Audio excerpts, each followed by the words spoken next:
आज हम लोग चर्चा करेंगे जनसंख्या पर, ठीक ना। जनसंख्या बढ़ना भी चाहिए, लेकिन एक सामान्य दर से, जिससे परेशानी नहीं, क्योंकि जनसंख्या धीरे धीरे धीरे जो है ना, एक दिन विकट रूप ले लेगा। और जनसंख्या जितना अधिक बढ़ेगा उतना गरीबी और पैदा होगा, क्योंकि गरीब के घर में जन्म लेने वाला जो बच्चा है उसके पास साधन उपलब्ध नहीं होगा, तो फिर वो अपना जीवन यापन करने में जो है असफल हो जाएगा। इसलिए जनसंख्या का नियंत्रण बहुत जरूरी है, ठीक है।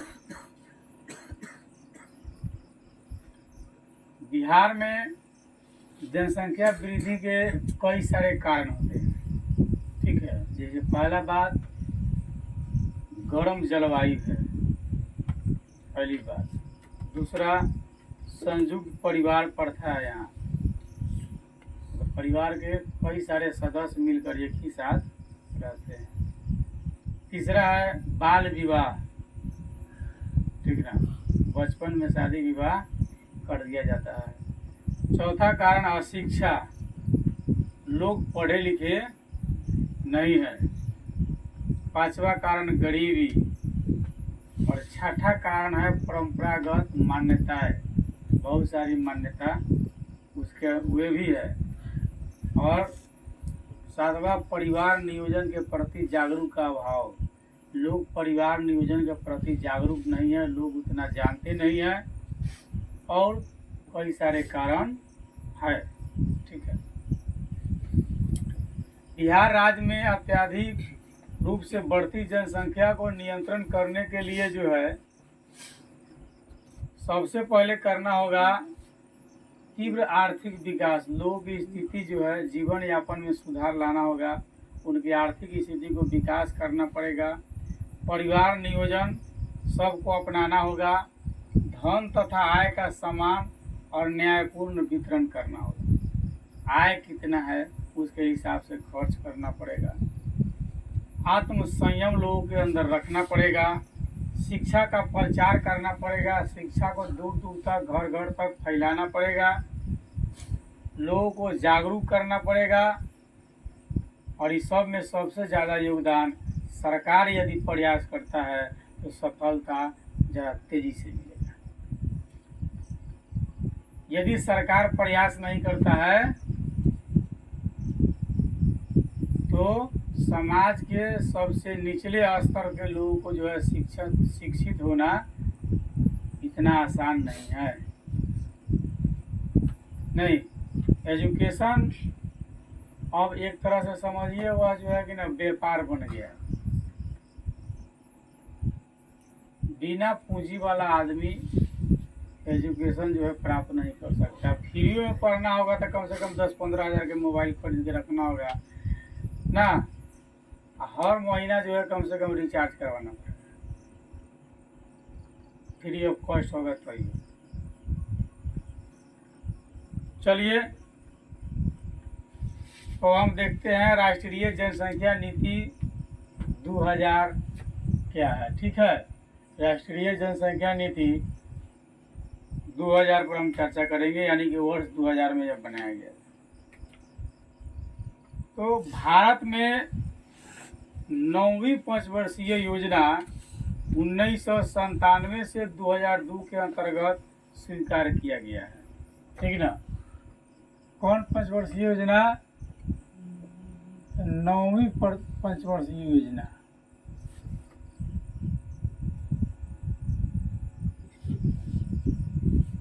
पंचवर्षीय योजना ना समझते हैं, 5 वर्ष के विकास के कालखंड में एक योजना बनता है, ठीक ना, उसको पंचवर्षीय योजना कहते हैं।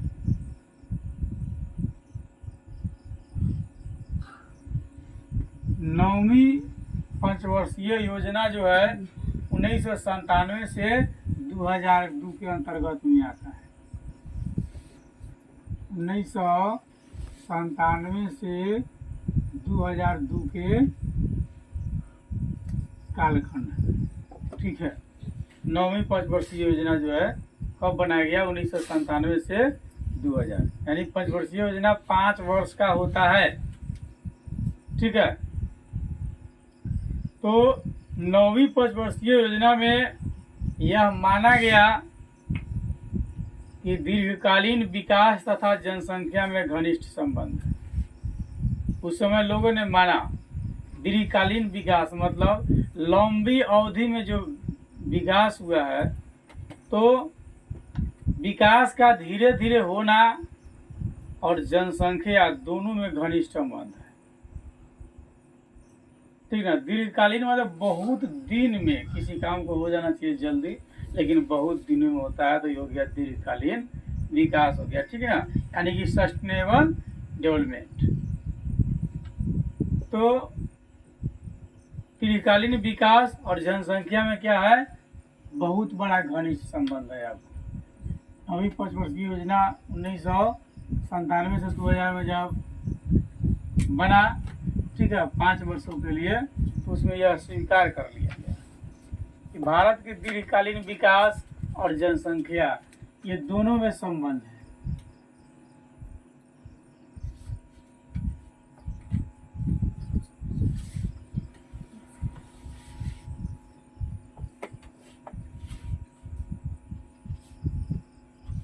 दीर्घकालीन विकास और जनसंख्या,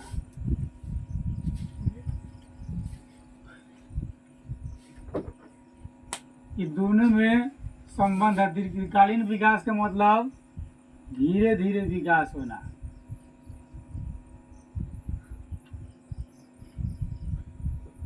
ठीक है, धीरे धीरे विकास होना जो है दीर्घकालीन विकास के अंतर्गत आता है। ठीक है, तो सरकार ने 9वीं पंचवर्षीय योजना में जो है इस बात को स्वीकार कर लिया कि दीर्घकालीन विकास और जनसंख्या में आपसी घनिष्ठ संबंध है। विकास क्रिया को बनाए रखने के लिए जनसंख्या को नियंत्रण करना बहुत जरूरी है। अगर हमको विकास क्रिया को तेजी लाना है, विकास को बहुत तेजी से आगे बढ़ाना है, तो सबसे पहले हमको ध्यान देना पड़ेगा जनसंख्या नियंत्रण पर। बिना जनसंख्या को नियंत्रण किए हुए हमारी विकास की गाड़ी तेजी से नहीं बढ़ेगी।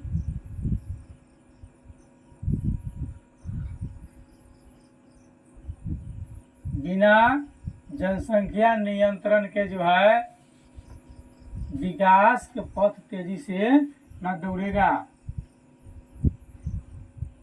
यानी विकास में तेजी नहीं होगा बिना जनसंख्या का नियंत्रण किए। ठीक है, इसी उद्देश्य से 15 फरवरी वर्ष 2000 को भारत सरकार के द्वारा राष्ट्रीय जनसंख्या नीति की घोषणा की गई।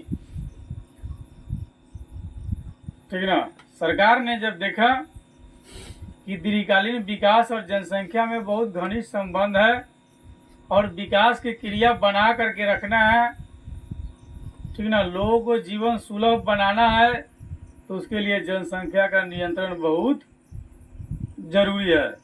ठीक ना, तो इसी उद्देश्य से 15 फरवरी 2000 को भारत सरकार जो है राष्ट्रीय जनसंख्या नीति यानी कि NPP यानी कि नेशनल पॉपुलेशन पॉलिसी, ठीक है, सरकार ने जो है घोषणा किया। कब? 15 फरवरी वर्ष 2000 को।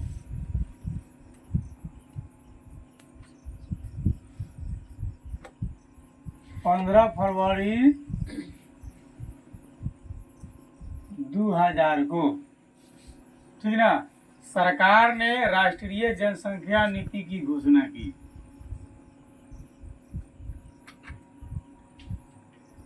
सरकार ने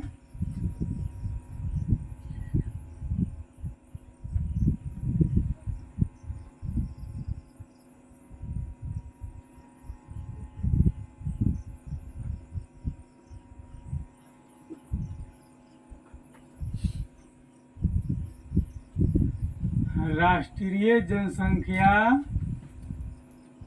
नीति ठीक ना। 15 फरवरी 2000 को सरकार ने राष्ट्रीय जनसंख्या नीति की घोषणा कर दिया। क्या कर दिया? घोषणा किया। एनपीपी का मतलब हो जाएगा नेशनल पॉपुलेशन पॉलिसी। ठीक है, नेशनल पॉपुलेशन पॉलिसी। ठीक है, हिंदी में राष्ट्रीय जनसंख्या नीति। ठीक ना। यानी एनपीपी की घोषणा कब की गई? 15 फरवरी 2000 ईस्वी को। ठीक है, क्या सोच करके कि यदि देश का विकास करना है तो जनसंख्या में नियंत्रण करना होगा, जनसंख्या पर हमको ध्यान देना पड़ेगा। इस नीति में समान वितरण के साथ दीर्घकालीन विकास के लिए जनसंख्या स्थिरीकरण को मौलिक आवश्यकता माना गया है। ठीक ना। इस घोषणा में कहा कि यदि समान वितरण चाहते हैं समाज में और दीर्घकालीन विकास जिस तरह से हो रहा है, अगर विकास की गति तेजी से अगर बढ़ाना है, खूब तेजी से समाज को आगे ले जाना है, समाज को खुशहाल बनाना है, तो जनसंख्या को स्थिर करना होगा, स्थिरीकरण करना पड़ेगा। मतलब जनसंख्या की गति जिस रफ्तार से बढ़ रही है उसको थोड़ा स्लो करना पड़ेगा, उसको थोड़ा धीमी करना पड़ेगा। इस नीति के तत्कालीन, मध्यकालीन और दीर्घकालीन उद्देश्य है। इस नीति के 3 उद्देश्य है, तत्कालीन, मध्यकालीन और दीर्घकालीन। इसका उद्देश्य जो है 3 गो है इस पॉलिसी का।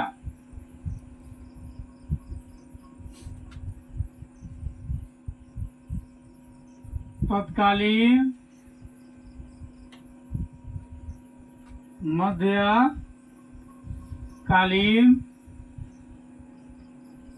ठीक है, और तीसरा है दीर्घकालीन।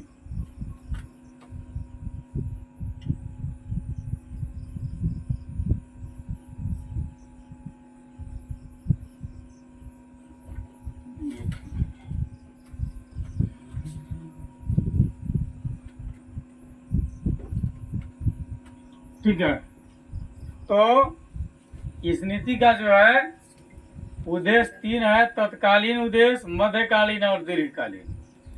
तत्कालीन उद्देश्य के तहत गर्भ निरोध की आपूर्ति, तत्कालीन जरूरत को पूरा करना, मूलभूत पुनर्जन्म और शिशु स्वास्थ्य सेवा उपलब्ध कराने के लिए स्वास्थ्य संरचना, स्वास्थ्य सेवकों तथा समन्वित वितरण प्रणाली की व्यवस्था करना मुख्य उद्देश्य है। अब जनसंख्या रोकने के लिए देखिए 3 गो उद्देश्य है। ठीक ना। इस नीति के 3 उद्देश्य है। पहला तत्कालीन, दूसरा मध्यकालीन, तीसरा दीर्घकालीन। अब तत्कालीन समझिए, अगर तत्कालीन जनसंख्या को नियंत्रण के लिए कोई काम है तो मूलभूत क्या है इसमें कि गर्भ निरोध की आपूर्ति करना, कुछ ऐसा यंत्र, ऐसा दवाई का उपयोग करना जिससे गर्भ न मतलब कि धारण कर सके। कोई भी स्त्री गर्भ धारण से वंचित रह सकती है अगर गर्भ निरोध का उपयोग करती है तब। ये तत्कालीन है। ठीक है, तो गर्भ निरोध की भी जो है आपूर्ति करना है। मूलभूत पुनर्जन्म और शिशु स्वास्थ्य सेवा उपलब्ध कराने के लिए स्वास्थ्य की संरचना करना। बच्चा का जो जन्म हो तो किसी को 1-2 जो बच्चे हो रहा है उसकी जो है उस बच्चा को, माँ और बच्चा को खतरा नहीं हो, सुरक्षित रहे। स्वास्थ्य सेवक, स्वास्थ्य से संबंधित बहुत सारी लोगों की बहाली करना, हॉस्पिटल में गांव तक आशा एनएम, ये सब क्या है? स्वास्थ्य सेवक है, स्वास्थ्य के प्रति लोगों को जागरूक करती है। तो तत्कालीन जो है उद्देश्य क्या है कि गर्भ निरोध की आपूर्ति करना, हर हाल में गर्भ को रोक देना है ना। और जो ज़रूरत है उसको पूरा कर लेना है। मध्यकालीन उद्देश्य के अंतर्गत कुल प्रजनन दर को 2010 तक जो है प्रतिस्थापन स्तर पर लाना है। मध्यकालीन का उद्देश्य क्या था कि 2010 तक प्रतिस्थापन स्तर पर जो है प्रजनन मतलब जनसंख्या वृद्धि को क्या कर लेना है, प्रतिस्थापन स्तर पर ला लेना है, एकदम किस शेड्यूल से जाना है। इस प्रकार इस नीति की दीर्घकालीन उद्देश्य यह है कि 2045 तक जनसंख्या को उस स्तर पर स्थिर बनाना है जो दीर्घकालीन विकास की जरूरत, सामाजिक विकास तथा पर्यावरण सुरक्षा के अनुरूप माना गया है। 2045 तक देश की जनसंख्या उसी स्तर से बनाना है ताकि लोग अपनी ज़रूरत को पूरा कर सके, समाज का विकास हो सके, पर्यावरण भी सुरक्षित रहे, ठीक ना। इस हिसाब से जनसंख्या का वृद्धि होना चाहिए। 2045 तक जनसंख्या को स्थिर करने के लिए राष्ट्रीय जनसंख्या नीति में मुख्यतः निम्नलिखित उपाय की चर्चा की गई है। अगर ये सभी काम हो जाएंगे तो 2045 तक जो है देश की जनसंख्या क्या हो जाएगी, स्थिर हो जाएगी। सरकार सोचा कि 2045 तक ना, वर्ष 2045 तक देश की जनसंख्या स्थिर हो जाए, मतलब स्लो गति से रुक जाए। आज 150 करोड़ है तो उस समय भी 150 करोड़ रहना चाहिए। कैसे करेगा तो रहेगा, बहुत नीति से काम करना पड़ेगा। और ये सभी तभी हो सकते हैं जब महिलाएं शिक्षित होगी। जब तक महिलाएं शिक्षित नहीं होती है तब तक जो है जनसंख्या का नियंत्रण इतना आसान नहीं है। राष्ट्रीय जनसंख्या नीति में मुख्यतः जो है निम्न बात की चर्चा की गई है। पहली बात, शिशु का जो है मृत्यु दर को प्रति 1000 30 के नीचे लाना होगा। बच्चा के मृत्यु दर को क्या लेना होगा, 30 के नीचे लाना होगा, ठीक ना। पहला बात है कि जो भी बच्चा है, ठीक ना, यानी कि शिशु का मृत्यु दर क्या करना पड़ेगा, शिशु का मृत्यु दर जो है 30, ठीक ना, कितना, प्रति 1000 जनसंख्या पर।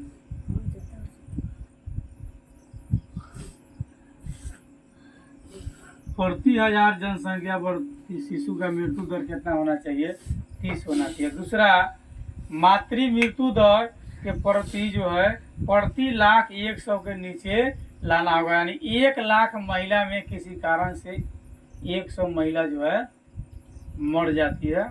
किसी कारण से भी हो सकता है बच्चा जनन में भी उसकी मौत हो जाए।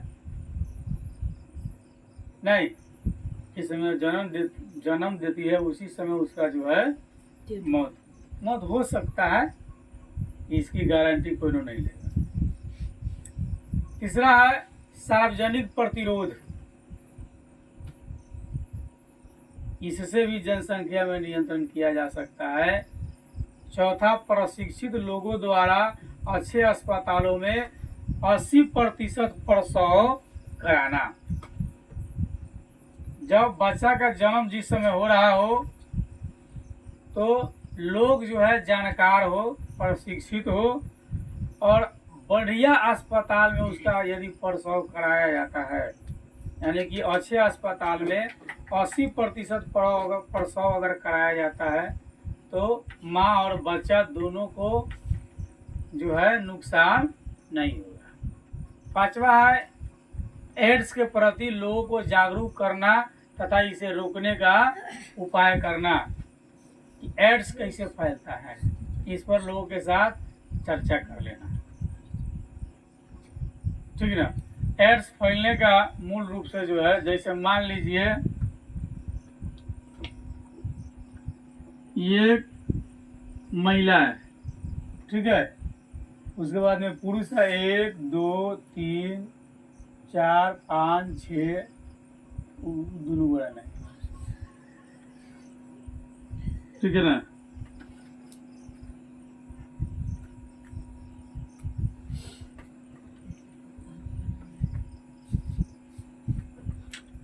ठीक है, अब यह पुरुष इस महिला के पास जाएगा, शारीरिक संबंध बनाएगा, ठीक है, इसके जो है साइटोप्लाज्म का कुछ अंश इसके पास में रह जाएगा, ठीक है, इसका कुछ जो है जीव द्रव इसके पास में रहेगा, जब इसके यहाँ जाएगा यह संबंध बनाएगा, ये चलाएगा तभी जाएगा, ठीक है, इसका भी साइटोप्लाज्म कुछ रह जाएगा, इसका साइटोप्लाज्म कुछ इसमें चला जाएगा, इस पुरुष में। इसके बाद फिर इधर से ये जाएगा, इसका भी कुछ इसके पास रह जाएगा, फिर इधर से जाएगा, फिर इसका भी कुछ रह जाएगा, इधर से गया, ये जो कुछ छोड़ा कुछ इसका इसमें चला गया और इसका इसमें चला गया, इधर से छोड़ा तो ये छोड़ा कुछ लेके चलाया, ये भी कुछ छोड़ा कुछ लेके चलाया, इस तरह से क्या हो गया, ये सब एकत्रित होकर ये बन गया एड्स का कारण। यहीं से एड्स का जन्म होता है। समझेगा तो ठीक है, इससे ज़्यादा ठेठ भाषा में समझना जरूरी नहीं, ठीक है। तो लोगों को एड्स के बारे में जानकारी देना कि भैया एड्स कैसे फैलता है। यह हो गया शारीरिक संबंध द्वारा एड्स फैलता है।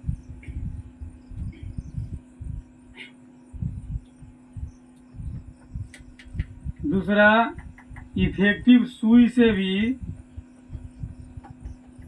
आपको ही फैलता है। अगर किसी को एड्स हो गया है, अब तो खैर एगो सुई से दोबारा किसी लोग को इंजेक्शन नहीं पड़ता है। पहले था कि एक ही सुई से 2-4 आदमी को दिया जाता था, पहले साधन इतना नहीं था। तो अगर कोई एड्स वाला आदमी था, उसी के सुई से अगर इसको दे दिया, एक ये सुईवा से इसको भोग दिया, तो फिर इसको भी एड्स हो गया ना। अभी एड्स वाला था, ही पता ना किधर किधर आया गया है, कोनो गारंटी है नहीं ना है। अब एक सुईवा जो है अब इधर को दे दिया, ये जाएगा, अब एक पूरा जो है ना इसकी अपना फैमिली में हो जाएगा। एड्स से संक्रमित बच्चे भी जन्म लेंगे, वो भी संक्रमित रहेगा, ठीक है। तो ये दो तरह से आपको एड्स फैलने का खतरा ज़्यादा रहता है। तो लोगों को एड्स के बारे में विशेष जानकारी देना, ठीक ना।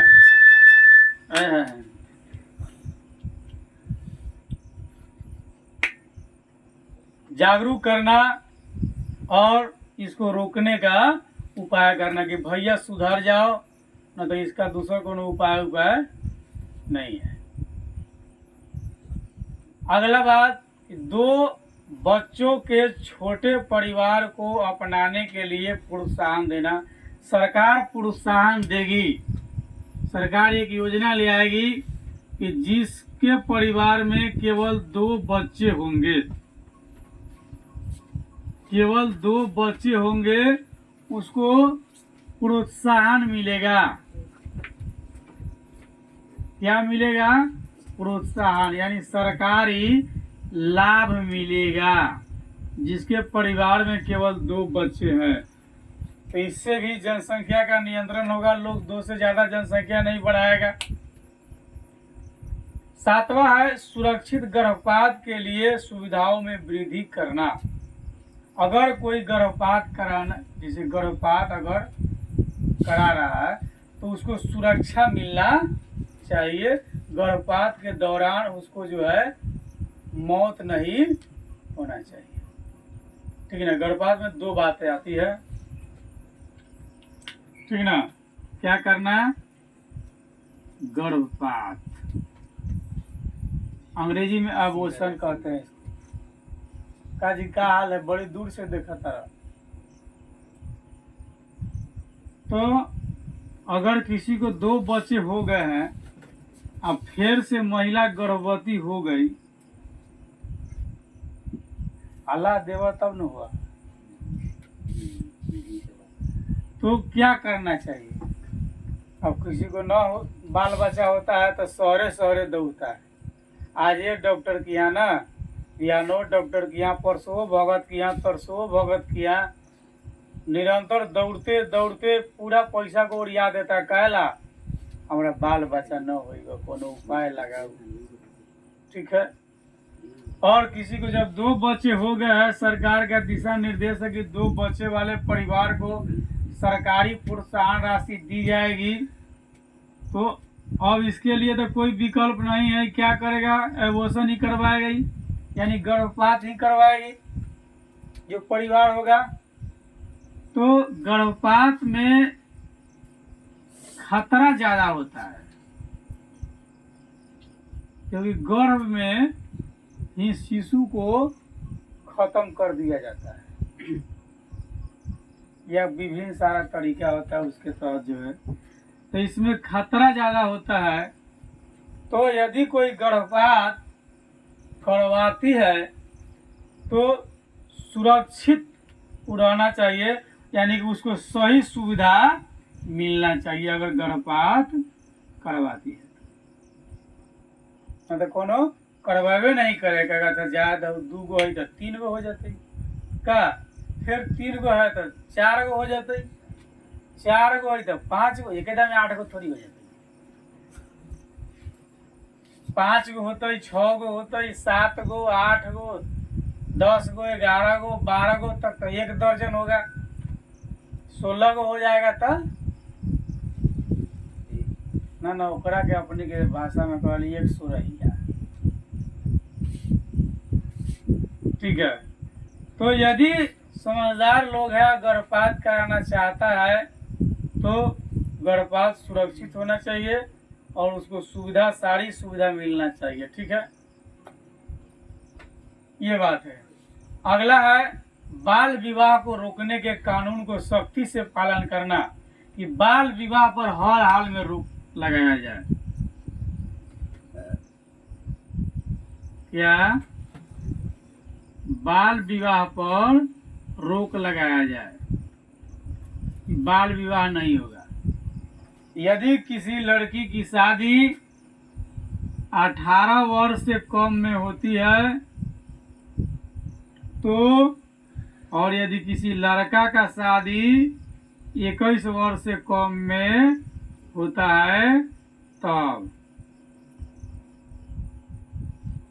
ठीक ना। तो अगर लड़की की शादी 18 वर्ष से कम में होता है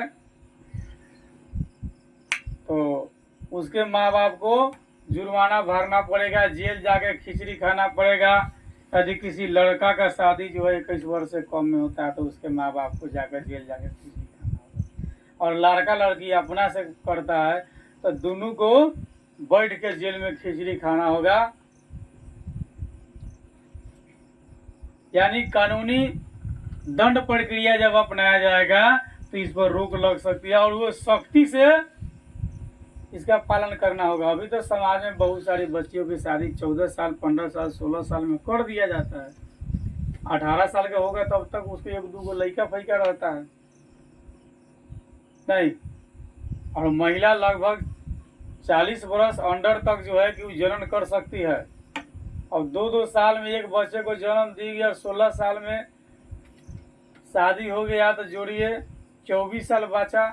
24 साल में नहीं जन्म करेगी तो अगर जन्म करते रही लगातार तो कम से कम 12 को बाल बच्चा तो जरूर पैदा कर देगी, 2-2 साल में करेगी। और यदि 21 में करता है तो कुछ घट जाएगा। कुछ महिलाएं जो शिक्षित परिवार है उसके घर के लड़कियों की शादी कम से कम जो है 28 साल, 30 साल इत्यादि की उम्र में होता है। देहात के लोग कहते हैं वाह ये बुड़बक है, इसका बाल बच्चा सब बूढ़ा हो गया। अरे उसका जनसंख्या बहुत कम बढ़ेगा। दूसरी बात है दुनिया देख लिया, समझ लिया कि जनसंख्या ज्यादा बढ़ाएंगे तो जिंदगी कैसे जिएगा। केवल बात जो है ना, केवल बच्चे को जन्म देने से थोड़ी होता है। बाल बच्चे को जन्म दे दिया, रोड पर बिक दिए, इधर दौड़ते रहो उधर दौड़ते रहो, क्या करोगे जिंदगी में। अरे जितना को जन्म दिए भाई उसको शिक्षित बनाओ, सही दिशा पर ले जाओ, सही रास्ता पकड़ाओ। माँ बाप की जिम्मेदारी है कि बच्चों को सही दिशा दिखलाना। अब एक माँ बाप को 8-10 बच्चे हो, किसको किसको बढ़िया से कपड़ा खरीदेगा, कि बढ़िया भोजन देगा, बढ़िया स्कूल में एंट्री कराएगा, उसको क्या क्या करेगा। तो माँ बाप की जिम्मेदारी है जितने बच्चे को जन्म दे रहा है, ठीक ना, उसके बारे में सोचना, उसको सुरक्षित, उसके लाइफ को सुरक्षित करना और बढ़िया से एजुकेशन देना उसको। तो 1-2 बच्चे रहेंगे तो दे सकते हैं। अब यहाँ 6, 7, 8, 10, 12, 14 पता न कहाँ कहाँ कितना संख्या तक लोगों के पास में जनसंख्या पहुँच जाता है। तो उनके साथ तो समस्या खड़ी हो जाएगी कि वे किस प्रकार से इन सभी बच्चों को अच्छा से शिक्षा दे पाएंगे। ठीक है, तो बाल विवाह पर सबसे पहले रोक लगाना होगा कि बचपन में किसी भी बच्चा का शादी विवाह नहीं करना है। लड़कियों के विवाह का न्यूनतम आयु 20 साल कर दे या इससे अधिक कर दे, और जो औरतें 21 वर्ष की आयु के बाद शादी करे और 2 बच्चों के बाद अनुवरीकरण करा ले, उनके लिए विशेष पुरस्कार की व्यवस्था होनी चाहिए सरकार की तरफ से। अगर कोई औरत 21 वर्ष की आयु के बाद शादी करती है और 2 बच्चों के बाद में जो है अनुवरीकरण करा ले, तो उसको ये जो है रिवार्ड मिलना चाहिए उस महिला को।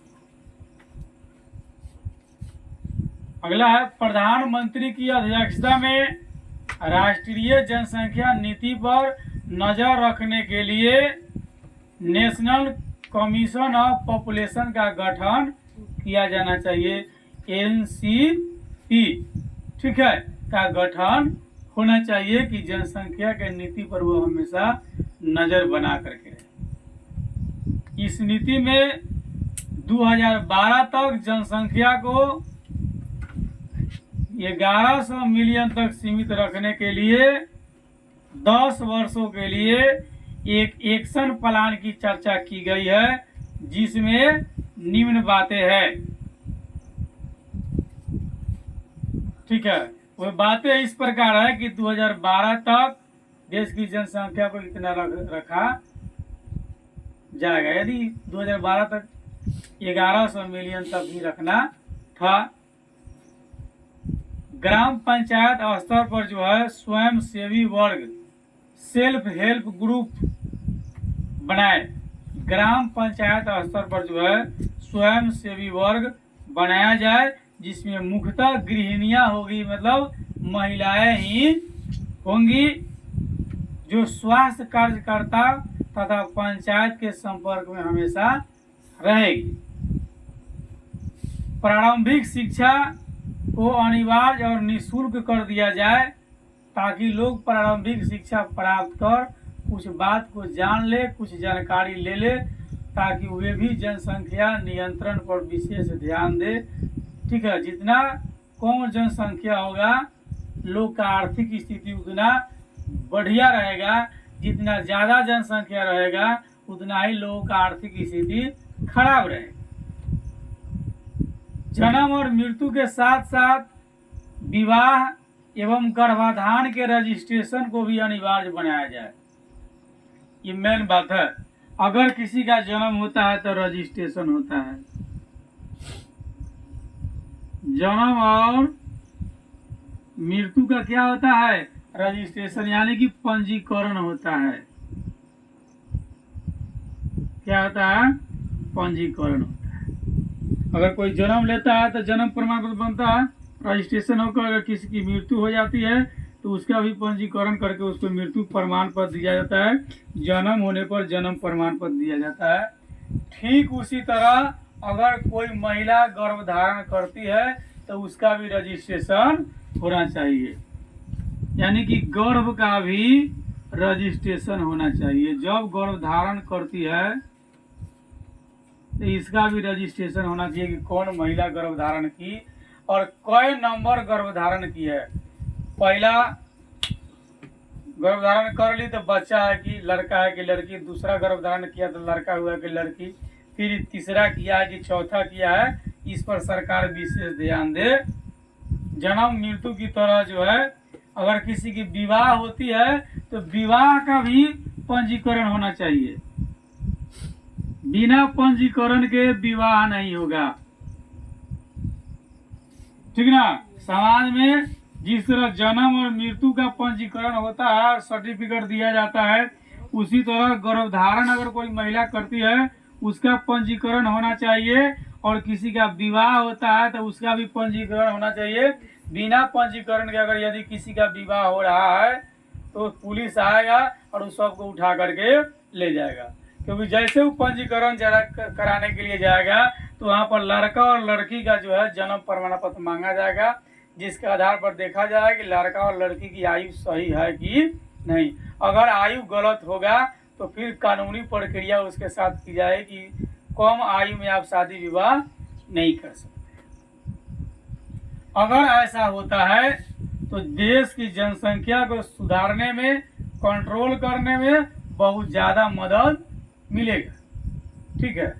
इस नीति के द्वारा सरकार 2045 तक जनसंख्या को स्थिर कर देने की आशा करती है, ठीक है। क्योंकि आने वाले दिन में देख लीजिए बहुआ तो ये पर लागू हो जाए,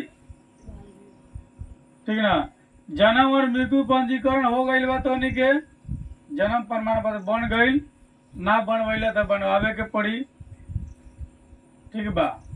और यदि कोई महिला गर्भधारण करती है तो माँ बनने से पूर्व गर्भधारण के 1-2 माह में उसको रजिस्ट्रेशन कराना होगा, जो पल्स पोलियो कार्यक्रम के अंतर्गत ICDS के अंतर्गत जो है इस सब का कार्ड बनता है, सुई इत्यादि दिया जाता है, तो रजिस्ट्रेशन होता है, ठीक ना।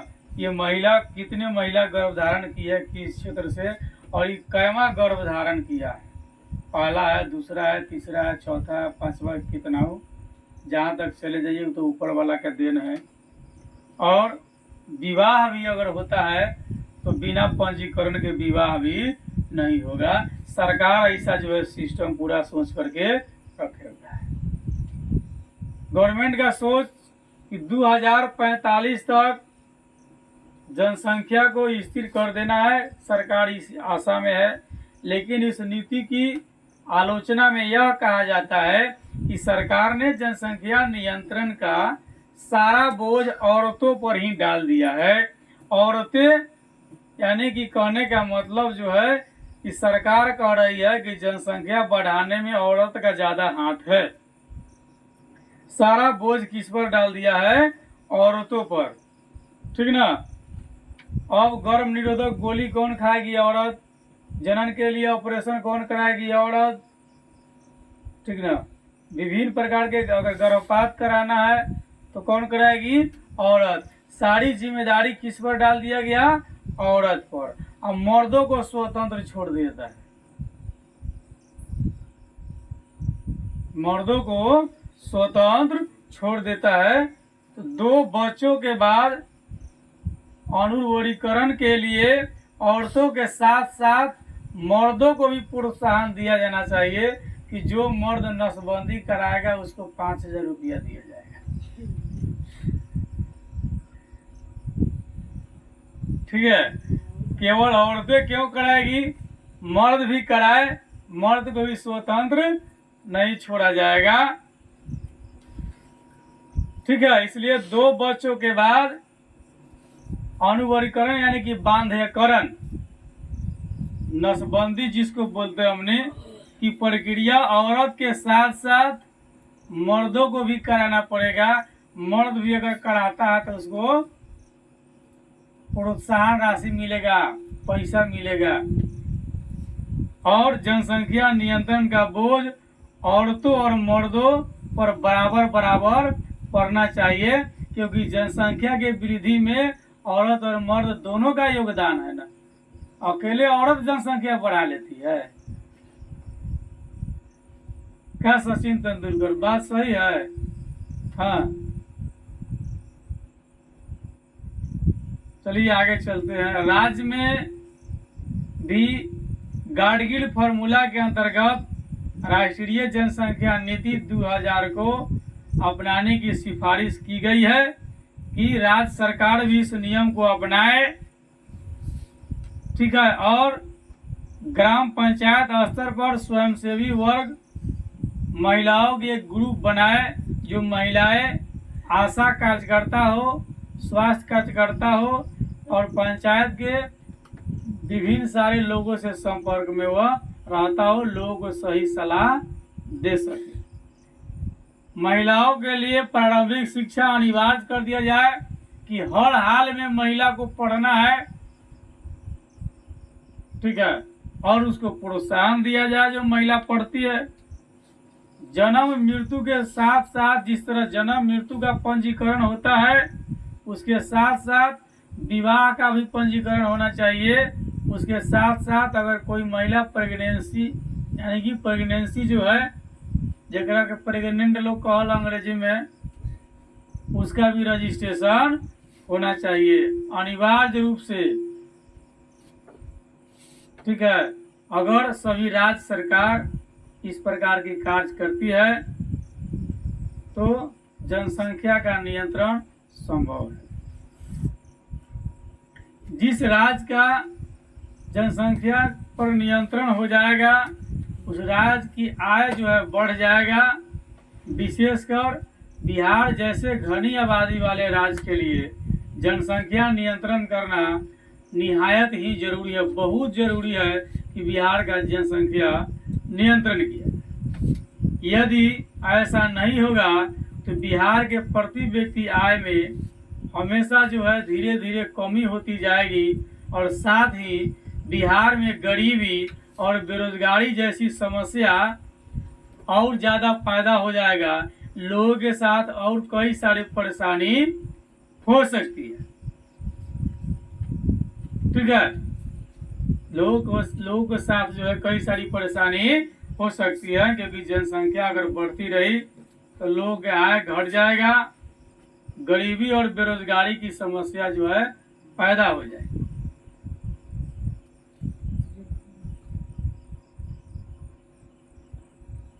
शिक्षा हर क्षेत्र में जरूरी है, चाहे वो महिला के लिए हो, पुरुष के लिए हो या किसी कार्य के लिए अगर आपको जाना हो, करना हो, उसमें भी शिक्षा बहुत जरूरी है। ठीक है। कहा गया है कि मानव पूंजी भौतिक पूंजी से भी ज्यादा महत्वपूर्ण होता है और मानव पूंजी आर्थिक विकास की पूंजी है। अगर मानव न रहे तो आर्थिक विकास भी नहीं होगा। लेकिन एक लिमिटेशन में देश की जनसंख्या बढ़नी चाहिए। ठीक है। लिमिटेशन से ज्यादा हो जाता है तो फिर परेशानी है। ठीक है। तो आज जो हम लोग चर्चा का विषय था राष्ट्रीय जनसंख्या नीति वर्ष 2000 की। ठीक है। सरकार ने विभिन्न सारे पहलू अपनाए जनसंख्या के नियंत्रण के लिए। यदि ऐसा पहलू लागू हो जाता है तो संभवतः बिहार की जनसंख्या में बहुत ही स्थिरता आ जाएगी धीरे धीरे। और सबसे ज़्यादा जरूरी है कि लोग शिक्षित हो। पुरुषों की अपेक्षा महिलाएं ज़्यादा शिक्षित होना जरूरी है। ठीक है। और जनसंख्या की जिम्मेदारी केवल महिलाओं की नहीं है, पुरुषों का भी है। ठीक है। जो बांधकरण की प्रक्रिया है महिला के साथ साथ पुरुष भी कराए, पुरुष को भी लाभ दिया जाएगा। अगर परिवार में महिला भी अगर बांधकरण करा ली तो उसके परिवार की जनसंख्या नहीं बढ़ेगा, और यदि पुरुष भी बांधकरण यदि नसबंदी करवा लिया तो जनसंख्या नहीं बढ़ेगा। हाँ।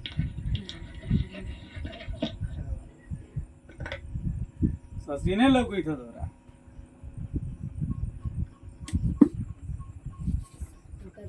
करवा लो भाई जनसंख्या